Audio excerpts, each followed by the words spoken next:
alegria é interessante. A alegria para mim é um estado de espírito que eu adotei para mim. Eu acho que na verdade eu sou um promotor da alegria. Então isso é tipo de um espelho que a gente acaba refletindo. Eu acho que a gente colhe o que a gente planta, e nesse momento que a gente está plantando o dia todo uma alegria, a alegria fica constante, ou seja, todo mundo tem problemas, mas é melhor enfrentar um problema com mais alegria. Eu digo sempre que a alegria é a coisa mais séria da vida. É importante, essa frase é muito importante. E gosto de estar alegre o tempo todo e gosto de fazer pessoas alegres. E sinto que as pessoas gostam de estar comigo. E mesmo na empresa aqui, eu faço questão de ir, ver todo mundo, falar que eu estou aqui, estou vivo.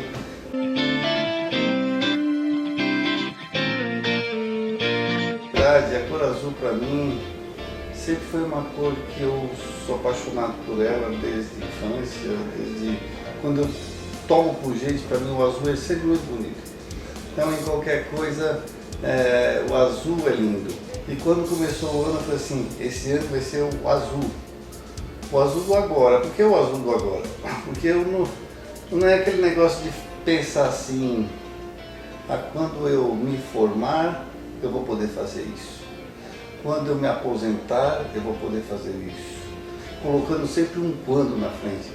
O azul, para mim, está relacionado muito ao agora. Então, por isso que a gente fala o alegria agora. O alegria azul é por isso. Porque o azul faz parte de mim. Então, quando eu desejo alegria azul, é porque eu alegria agora. Tem que viver uma alegria hoje mesmo.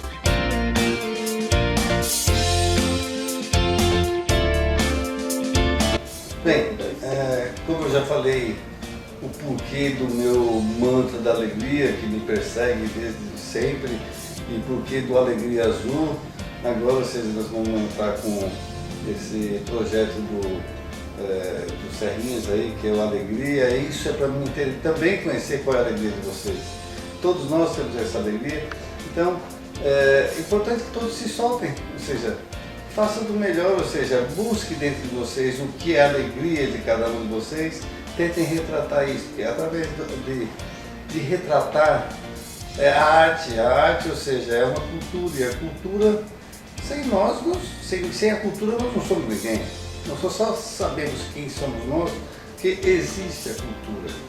Já existiu uma foto, já existiu uma carta, um pergaminho, qualquer coisa, todo esse documentário é importante. Então esse momento que vocês vão passar por agora, nos próximos dias, vai ser um momento muito importante, que vai ficar marcado para o resto da vida de vocês. Então aproveitem, tirem o máximo disso, curtam bastante e vivam essa alegria mesmo. Ou seja, não se iludam, não se façam de alegres, sejam alegres na hora de ser realmente como vocês devem ser. Esse é o recado de vocês. Alegria total.